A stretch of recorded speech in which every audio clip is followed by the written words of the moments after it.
being here today. I'm pleased to be joined by City of Rochester Mayor Lovely Warren, Wade Norwood, the CEO of Common Ground Health, Monroe County Public Health Commissioner, Dr. Michael Mendoza, Dr. Michael Apostolakis, the Chief Medical Officer at Strong Memorial and Highland Hospitals, and Dr. Robert Mayo, the Chief Medical Officer at Rochester Regional Health.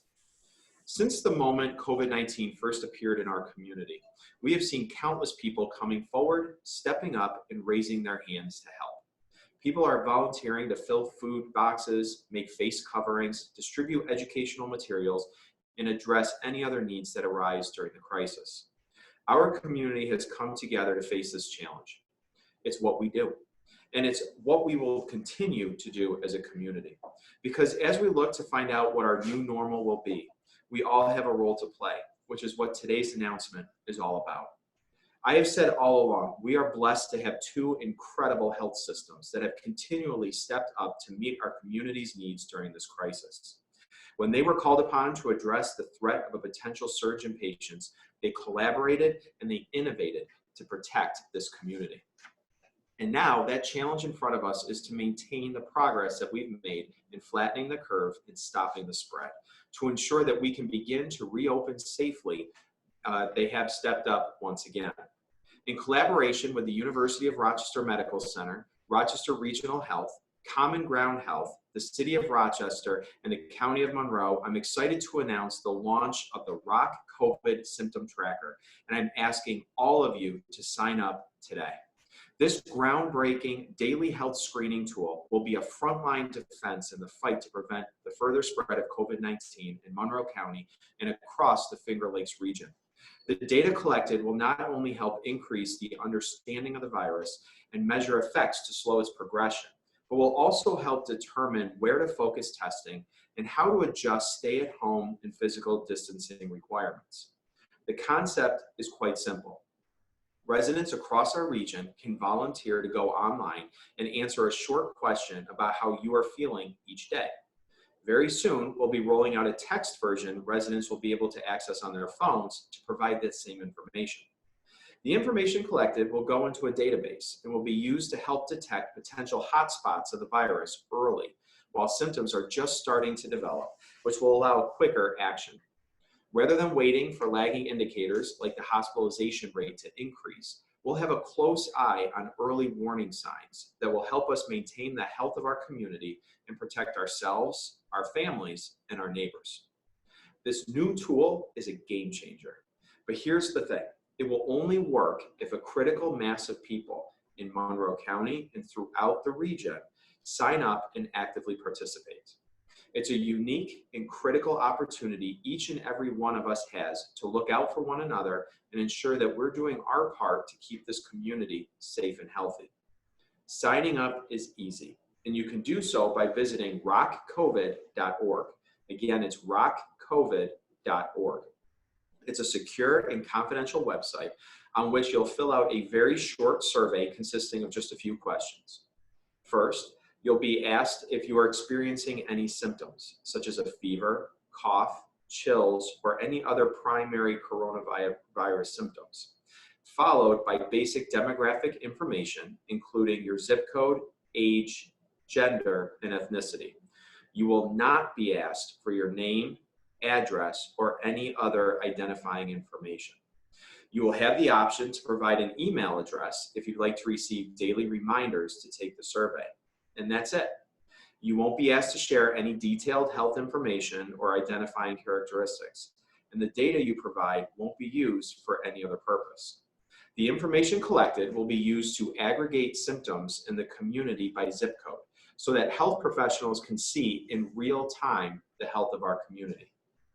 It's no secret that these past 2 months have been hard. We faced uncertainty, made sacrifices, and experienced hardships that were unimaginable just a few months ago. But we have also come together, built partnerships, and stood up in the face of unprecedented challenge in ways that show how strong we are as a community. And today, with this announcement, it gives me hope for what comes next. I want to thank the leadership, researchers, and information technology staff at both the University of Rochester Medical Center and the Rochester Regional Health for working together to create this incredible, unique, and like I said, groundbreaking tool. I also want to thank our partners at Common Ground Health, a team that has always been an effective and trusted convener around public health challenges in our region and has now taken on that important responsibility to store, manage, and analyze the data that will be collected. I particularly like to note the contributions of Ann Dozier, Michael Hazelberg, and Dr. Mike Leonard, and Albert Blankley for their key contributions in the development of this tool and getting us to this important announcement today. And finally, I'd like to thank our partners, our partner counties throughout the Finger Lakes region, as well as the City of Rochester, for their collaboration and commitment to this project. Because if we're going to truly see an impact, this needs to reach every corner of our region. And it's going to take all of us working together in partnership to make this successful so we can see in real time the health of our community. So next I'm going to call on Mayor and welcome Mayor of the City of Rochester, Lovely Warren, who's been a fantastic partner working through, in a collaboration, working through the COVID-19 crisis to make sure that our community has all that it needs to serve our residents and make sure we get through this on the other side together. So Mayor Warren.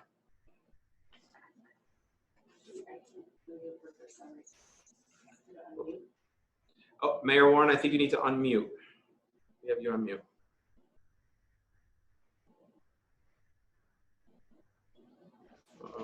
There we go. There we go. There we go. Thank you, County Executive Bello, and we truly appreciate your leadership and your team's leadership during this time. We could not be where we are in this community without the great support that you and your team have been providing to our city as well as our towns during this time. I want to thank, of course, Dr. Mendoza and the team at the Monroe County Board of Health, because they have been extraordinary with working with our partners in getting us the information, and of course our health systems. We want to make sure that we continue to support you in what you're doing and appreciate this innovative idea that we have before us. We know that the best way to deal with the fear and uncertainty of the COVID-19 crisis is with the precise and accurate information. And that is exactly what the ROC COVID Daily Survey provides. A simple and easy way to share information about health via your phone or computer. This data will allow us to understand where the virus may be in our community and to quickly provide guidance to help us to make sure that we are responding to the needs of our community. But we need you to help us as well. That's why I hope you join us in going to roccovid.org today to sign up and then to take the survey every day. As Dr. Mendoza will show us in a moment, it's quick, it's easy, and it will help our community recover together. I want to again thank all of our partners that have made this new tool in the fight against COVID-19 possible. Leading the charge has been County Executive Bello. I want to also recognize Wade Norwood from Common Ground Health and the entire teams of UR Medicine and Rochester Regional Health. And of course, again, our Public Health Commissioner. Most importantly, I want to thank you, the residents of our community, for stepping up and protecting your circle by going to rockcovid.org today and signing up to help us help you by taking the survey every day.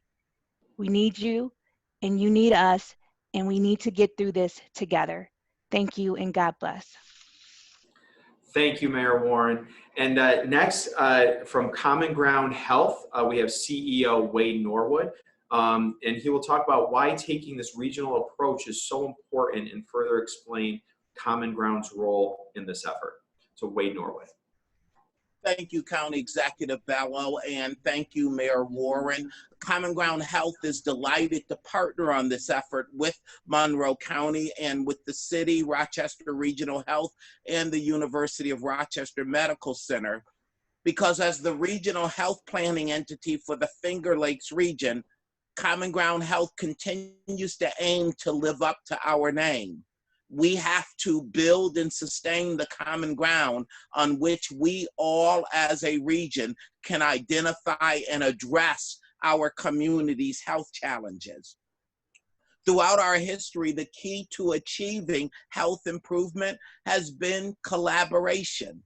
We continue to stand out in the nation as a collaborative community in the space of healthcare, and at no time has the task and the need to do so been more important than now.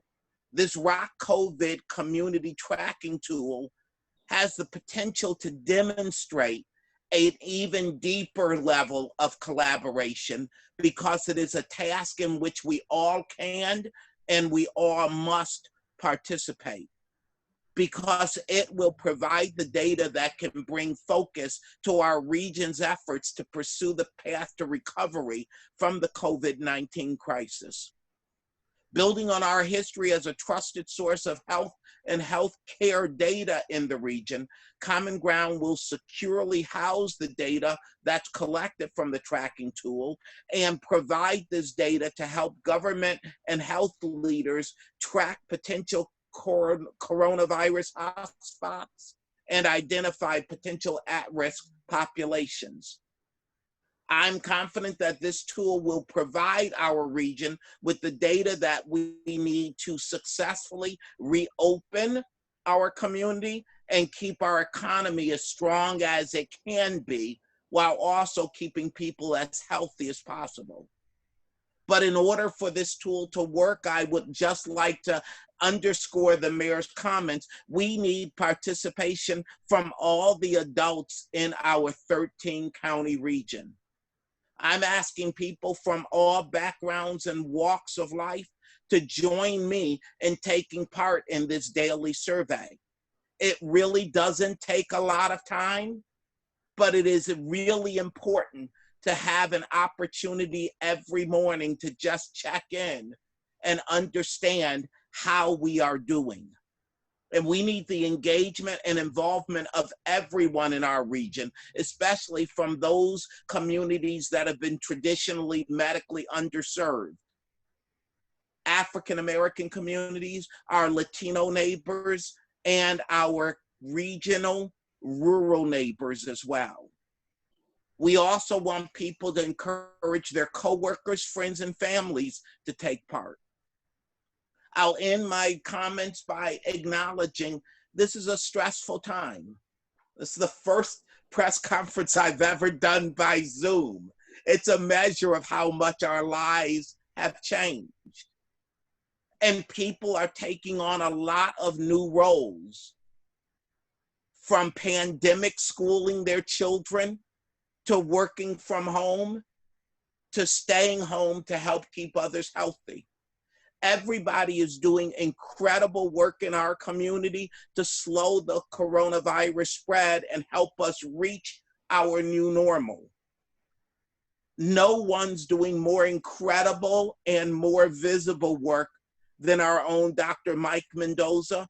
And Mike, thank you for your efforts during this pandemic.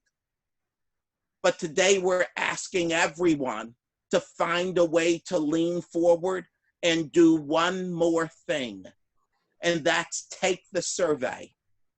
Help our community build the data that will lead to recovery, and help us, as the mayor would say, ROC COVID. Thank you, County Executive Bello. Thank you, Wade, and thank you again for all the work that you do at Common Ground Health to take this real regional approach to our health and safety here in the Finger Lakes area. So thank you, and thank you for your partnership on this project.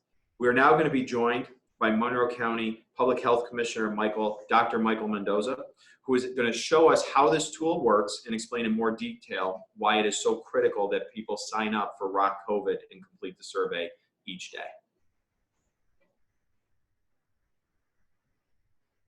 Thank you, County Executive Bello, and thank you again for this opportunity to share such important information with our public here today.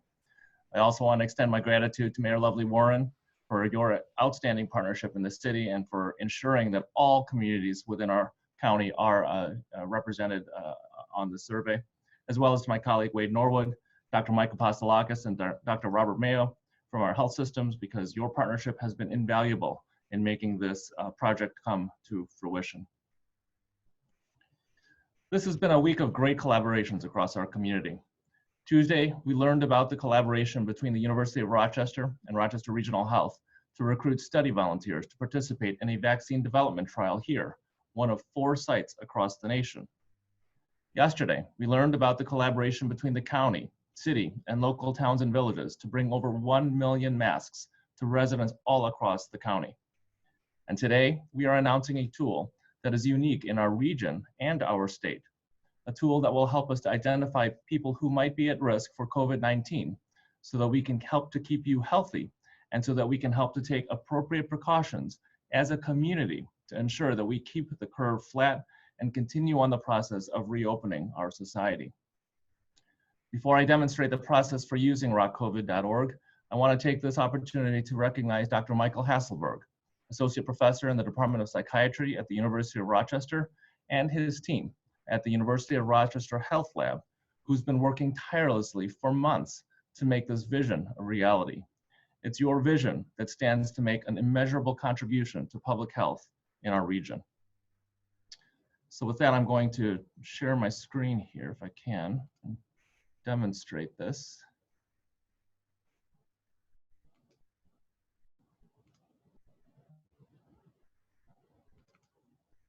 All right, can everybody see my screen here?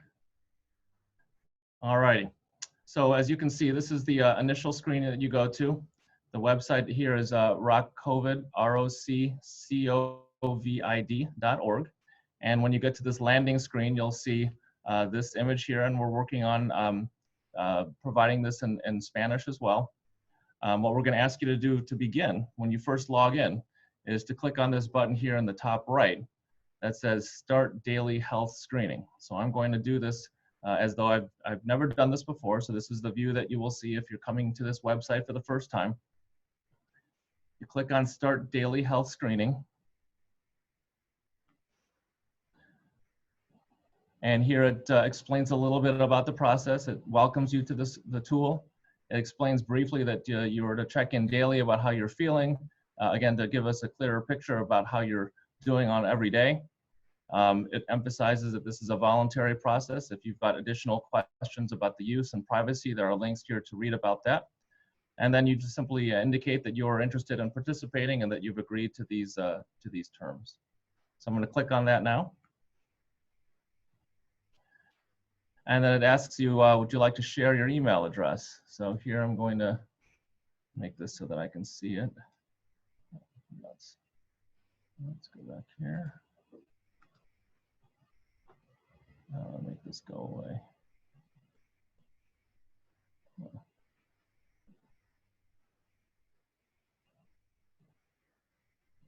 Trying to get it so that you can see the whole screen. Apologize here. Can't see the bottom. There you go. So I'm going to hit yes there. There you go. And then I'm going to put in my email address.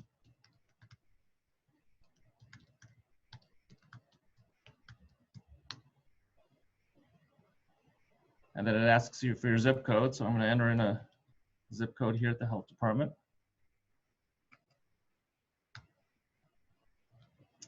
And then as you can see here, the first question asks if you've had any of these symptoms. So temperature of 100 degrees or higher, a new cough, hard time breathing, sore throat that's not due to allergies, body aches, loss of taste or smell. If you were to answer no to this, you'd essentially be done. But for demonstration purposes, I'm just going to answer yes for today. And when you answer yes, it will say to select the symptoms that you have had from the list below. And so I'm going to click on this list and I'll just say I've had a cough here. And then I'll hit send. And then it just wants you to confirm that you've had a cough, and I'm going to confirm. I'll just say yes for today. And then in this case, it'll ask you for your age, and it's just a range of ages. It's not going to be your exact age. So I will indicate my age here. And then gender here, you can answer male, female, non-binary, or prefer not to answer. So I'll answer male.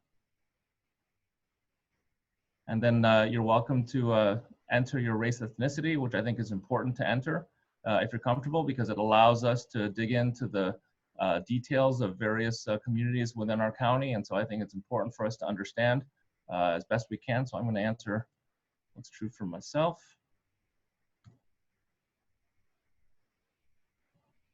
And there you go. So in this case, I only answered cough, and so that's generally not enough to cause concern, but you know, we are gathering the information, and depending on what you answer, you will get advice that's tailored to how you're feeling that day. But then when you're done, you hit close. And again, if I were to say I had none of these symptoms, the survey would have been over very quickly. And so again, that's it. We really want to invite everybody in this community to participate in this survey. This is only as good as the data that we get into it, and the more data we get, the better an understanding we're going to have of our community. So with that, I'm going to hand it back over to the county executive to close it off.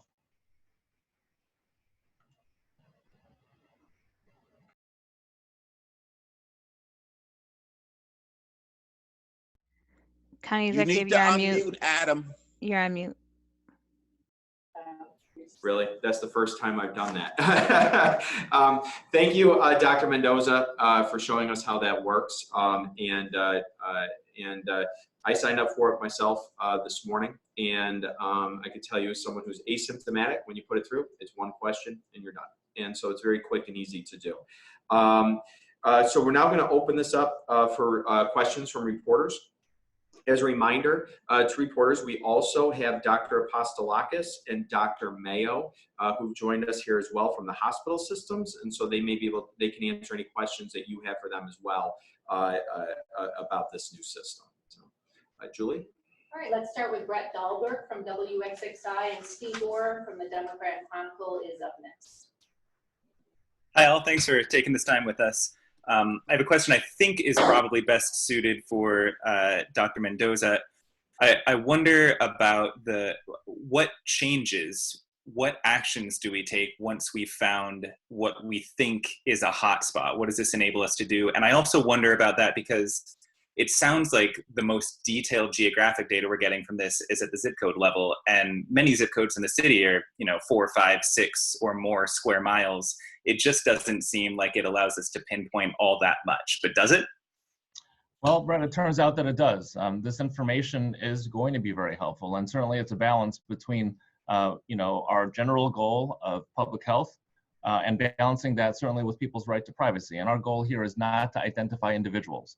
And we believe that through modeling and other methods that we have in the health department, again, in collaboration with Common Ground Health, we will be able to get very important information even at the zip code level. We're looking for patterns, we're looking for trends, we're looking for things as they emerge. The whole idea here is to prevent and to predict, and not necessarily to look back and see, who's actually sick, because we'll know that already because of cases and hospitalizations and so forth. So this is really an attempt to look into the future by looking at what's happening literally every morning, every day here in our community. And so this has been, tested in other markets in the country. And so, we believe that this will put us on good footing in terms of identifying trends really early here in Monroe County. And what about what it allows us to do? What actions do we take once we think we've pinpointed a hotspot? Well, once we get the data from this, again, through the analytic component with Common Ground Health, it will allow us, potentially, depending on the situation and where we think the hotspot might be beginning, to do outreach, to educate, to test, to identify people who might be at risk, to see if there's potentially a congregate living setting that's in that zip code, or if we know that there's a group home in that zip code, or if there was an event in that zip code. I mean, those are the kinds of things that this will give us a clue for. But again, we're not trying to identify individuals with this. We're really trying to look at this sort of in broader strokes, because again, our goal is to identify trends early in a public health sense, not so much in a clinical sense. Thanks very much. Thank you, Brett. Steve Orr from the DNC is next, followed by Andrew Banas from 13 WHAM.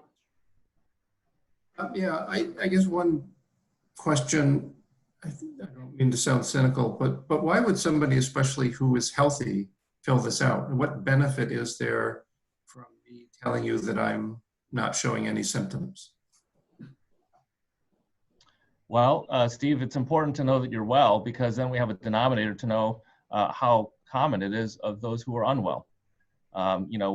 oversampling in a particular population only tends to give us skewed statistics. And so in order to have an accurate picture of the population, the vast majority of us are going to be healthy, hopefully. And so that gives us a way to interpret the data of those who may be showing some symptoms. So I think it's very important for people who are well to indicate that, because again, that gives us a better understanding of what's going on. Thank you. And if I could just ask as well, I believe Adam mentioned in the beginning that there will be a phone-based app or phone-based version of this coming soon. Can you tell us when and how that will work? Sure. So what will happen is hopefully over the next couple of weeks, what we're planning to do is add a text message-based option to this. So again, it's optional, and if you want to give your phone number, a cell phone number that can receive text messages to the system, then instead of sending you an email daily to remind you to fill out your form, it'll actually send you a text message, and then you can just click on that text message link each day and answer your survey right on your smartphone. So it's just another really good tool as a reminder, because I know, if you're like me, you see your text messages a lot quicker and respond to them quicker than you do your emails. Thank you. You're welcome.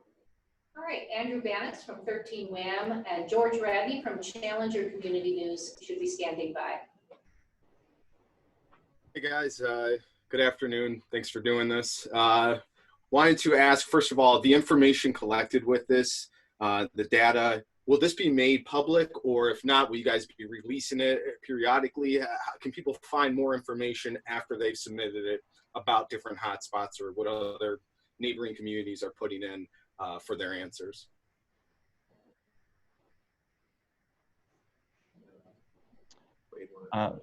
Wade, do you want to take that, or do you want me to take that? Mike, why don't you? Okay. So, again, our intention here is public health. And so initially, on first blush, our plans are not to release the data, because I don't think that they're necessarily going to be useful in a public way. And again, there's going to be some limitations depending on how many people responded and so forth. So certainly, though, the outcomes of what we're doing, we want to be very transparent about. But I think the raw data from who's got a cough and who's got a fever in a various zip code, I think that's not likely to be very, very useful in a general sense. But certainly the actions that we take, we're going to want to be very public about that. Thank you. I also want to ask, can I ask an off topic here? I just have one health question, maybe from Dr. Mendoza or either health organizations. Sure, Andrew, go ahead. Yep. Okay. This is about, we know at Golisano there was a mysterious illness with a young patient that we just got some information on yesterday. Wondering if we could talk more about that, about what we're learning about that and where things stand in our community regarding that. Some information we can maybe give some concerned residents today.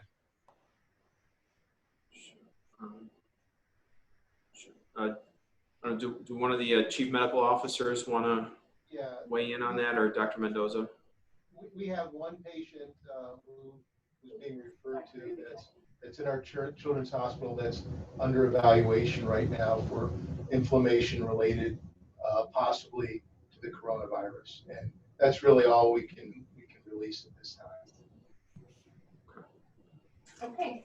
George Radney from Challenger Community News and Patty Singer from Minority Reporter, you're up next. George? Yes.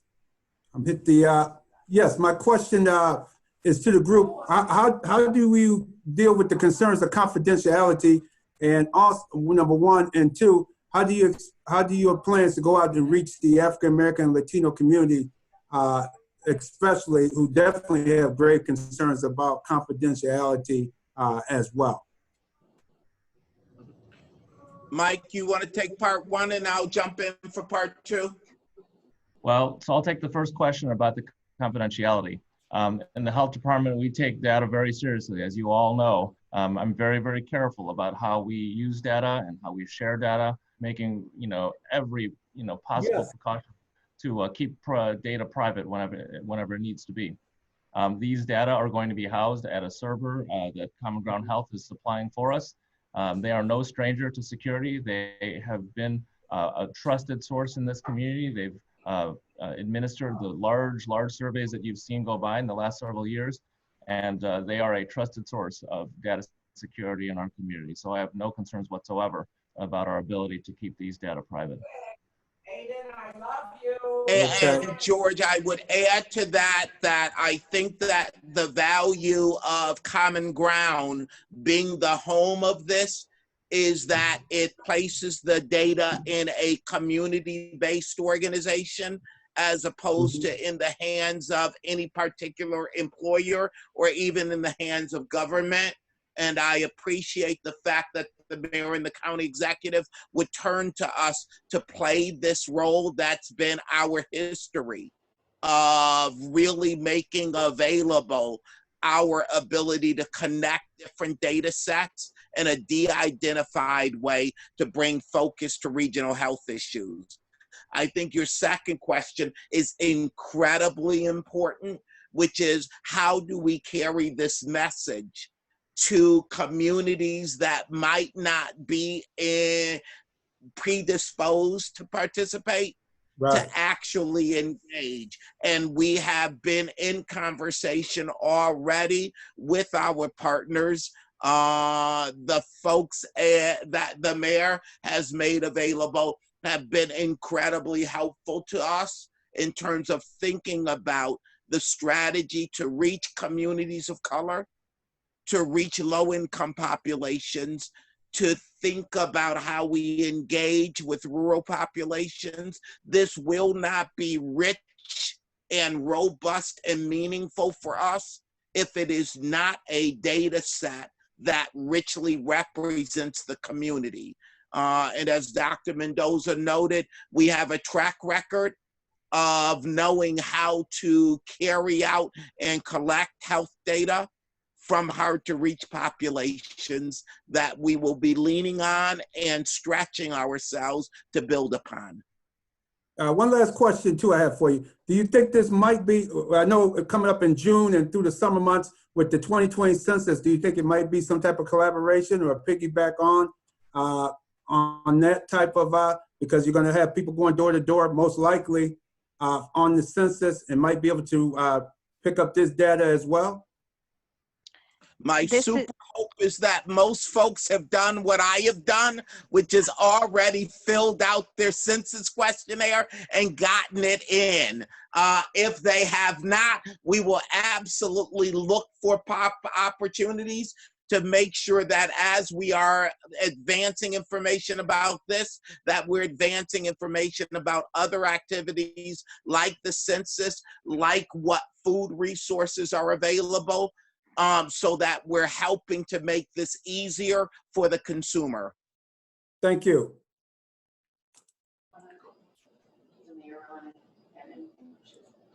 Oh, Mayor, did you want to add something to that? I was going to, but Wade took care of it, so. Okay. Fantastic. Okay. All right, thanks. Patty Singer from Minority Reporter, and then Mary McCombs from Spectrum. Hi, to whoever's the best person for this. How is this working hand in glove with reopening? So what does the data need to show us before we can reopen segments of the community? I'll take a stab at that one, Patty.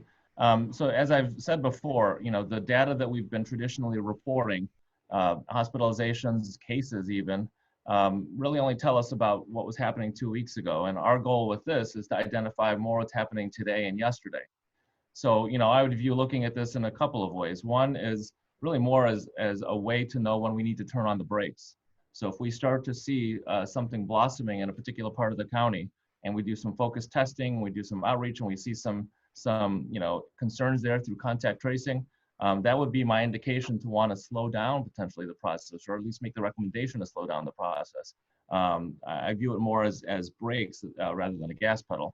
But certainly you can see it in the other way. If things continue to be quiet with regard to the symptom tracker, and that correlates to what we're seeing in terms of new cases and hospitalizations and so forth, then it would be further impetus to say, well, we are ready. We are heeding the advice of maintaining physical distancing and all the other things that we've been talking about. So, I view it really in two different ways. So what are the expectations of participation? Because if you find there are holes in where you're getting data from, then you're really not getting much of that indication, are you? That's correct. And so that's why it's so important that we reach every corner of this community, because we certainly do not want to reach false conclusions based on incomplete data. And in many ways, that's where we are right now because of the way testing has been to date. We are unable to make very good conclusions about so many spots of our community because we haven't been able to gather those data. So I think today is an opportunity to right that wrong and find a way to get a better picture of what's going on here in Monroe County and our region. And I would supplement that, Patty, by just saying that the experience that we gained and administering the regional health survey has really prepared the staff of Common Ground Health to be able to, on a weekly basis, track the responses that we're getting, find out where we are seeing gaps or weak spaces, and supplement the outreach that we're doing through you all today with micro media outreach and or with direct outreach, so as to make sure that we are maintaining a robust and representative group in the data set. Correct. I mean, this only works if we have a robust participation in volunteers from across the region, not even just in Monroe County. As we take regional approaches, I know you've just linked this, Patty, to what does this mean towards opening the economy and what that means. When you're looking at a regional approach, we really do need participation from as many people as possible. Okay. Mary McCombs from Spectrum and Kayla Green from WROC, you're next. Hi, good afternoon. Thanks for taking our questions. And I appreciate what's being said regarding the survey. I think it's very admirable, but I guess I'm just trying to understand a little bit more about how we are going to reach every aspect of the community when we deal with our senior population, who of course are the most vulnerable. What sort of access might they have or not have to computers? So I'm just wondering how we're going to target that population, which again, most vulnerable for us here in the community. Well, it's going to require us to work with all of our community partners, nonprofit organizations, community-based organizations, our government officials, our healthcare providers. It's going to take all of us working together and our partners in the media to reach as many people in this community as we can with that information on how to do it. But I also think that's why it's important that there's more than one way to sign up to be able to take the survey. If you could do it through your computer with an email address. You could also do it, like I said, the step 2, I think in about a week, hopefully or so, we'll be able to add a texting option so you could do it through your phone as well. So we'll continue to look for other ways for people to access it, but it's also going to take a community effort with all of our partners in healthcare systems as well to be able to give people access to take the survey. Can I just go off topic just a little bit? I had a question regarding, I don't know who would answer this, but talking about hospitals and the survival economically by staying in line with Governor Cuomo's criteria of 30% open.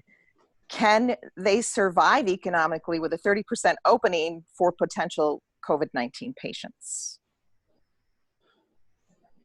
Well, that's a very germane question. And, while we're trying to take care of patients with COVID, and fortunately with what the public's done with social distancing, with what by obeying the mayor and our county executive and our governor about staying home with social distancing, we haven't seen the surge of COVID patients we thought. So the attention now is turned to non-COVID patients. And we've seen people presenting later with stroke, with heart attacks and other things. And I believe right at this time, the risk of non-COVID illness in our community is greater than COVID illness. With that said, we are opening up because we have the surge capacity right now and the bed capacity to take care of illness that is sort of weighted. With our plans and with the way we've been able to collect PPE and prepare we have the capability now to not only have enough space for surging, but also take care of the population. We believe that we can get pretty close to how much we were doing before and still have the ability to surge up by planning for extra beds and planning with the staffing in certain areas. So we believe we can do both. It's sort of like riding a unicycle and juggling at the same time, but we believe we have the skill and the staff to take care of our population of patients in our community. Thank you. Thank you, Mary. Kayla Green from WROC is next, followed by Patrick from WHEC. Hi, everyone. So my question is about how we can ensure that the data isn't skewed. Is there a way to prevent people from entering multiple entries in one day, or is the email required? Would that prevent it? Is there any way to make sure of that? Well, Kayla, you raise a good question, and there is a fair amount of faith in this. We are requesting that people tell the truth, and we hope that we can communicate that telling the truth is in everybody's best interest. We really don't have any way of policing this, and that's not our goal here. Our hope is that people will cooperate and do the right thing, again, because it's in theirs and everybody's best interest. But we don't have a way to prevent that. If you do leave your email address, you're not going to be able to fill out the survey more than once in a day. But again, this is really more about faith and doing the right thing for one another than it is about policing and enforcing. Okay. And then my second question is, you mentioned that some other areas have used this program, and I was just wondering, what were the sizes of those regions? What did this allow them to do? What kind of data or results have we seen from other areas? So, the other areas that have done this are Stanford and Yale that I'm aware of, and they've taken a very different approach. Stanford's focused on the Bay Area. I think Yale is looking at a more national sample. We're all new at this, and I think to some degree we're all going to be discovering how this is useful together.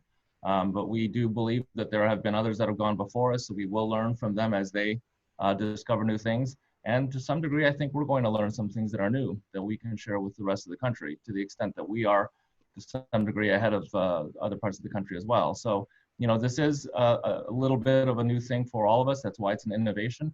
But we believe it's really the right step forward so that we can better understand the prevalence of COVID infection as it goes forward in the weeks and months to come here in Monroe County. Thank you. Okay, our final question comes from Patrick Musikek from WHEC, and he'll have a follow-up. Yes, good afternoon, everyone. My question is kind of similar to some of the questions that were asked, but I'll toss it out anyway. And Dr. Mendoza and Mr. Norwood, it's mostly directed to both of you. But obviously, you said that you're looking for people to take this survey on a daily basis. And realistically, people will take the test once, twice, maybe 3 times before stopping. How will that not skew the numbers, the data numbers that you're looking for? Well, I guess I have a bit more of a glass half full view, Patrick. I think people are going to keep doing this. I hope that through the efforts from people like yourself in the media, from all of our partners here in the community, that we can convey that this is important to do going forward. Nobody wants to see our community fall victim any more than we already have to COVID-19. And to the extent that we can communicate that everybody's cooperation in on this, consistent, sustained cooperation in on this will allow it to be valuable for us, that's really my hope. And so certainly you're right. If people did this for a couple of days and stopped doing it, it will not be useful. And that's certainly what we want to avoid. But we have too much on this COVID-19 pandemic to quit right now. And I think we've got to work together every corner of our community to make this useful and again, the weeks and months to come. Patrick, and I would just amend and affirm what Dr. Mendoza has said. Those of you who know me know that I am a tactile person. I love to hug. I love to be hugged. I am waiting for the moment where we're no longer in this phase of recovery. But I need something to help me understand, as this disease, it is a novel coronavirus. We don't know a lot about it. We're discovering new things, and the CDC is providing new guidance on a daily basis of what are the symptomatic expressions. I need, and I am really appreciative of a tool that I can check in with each day that matches my morning prayer time, that says I'm okay and this is going to be a good day. I think that this is something that we're making available, not just to help the community, but to help all of our neighbors check in with wellness and know when they need to reach out to their medical care team. The better a job we do of communicating this, the more I think people are going to say, this is not only something I want to do, but I want to make sure my sisters, my mother, my children, and my friends are doing as well. And it will create a data set that will allow us to really understand all COVID-19 is doing is surfacing the patterns of health inequity that have existed with multiple chronic diseases in our community. And if we can provide better information to our public health and to all of our community about where those spots of ill health exist, we will all be able to go further, faster with regard to health improvement. Thank you. Patrick, did you have a follow-up? No, that was it. Thank you. Fantastic. Thank you.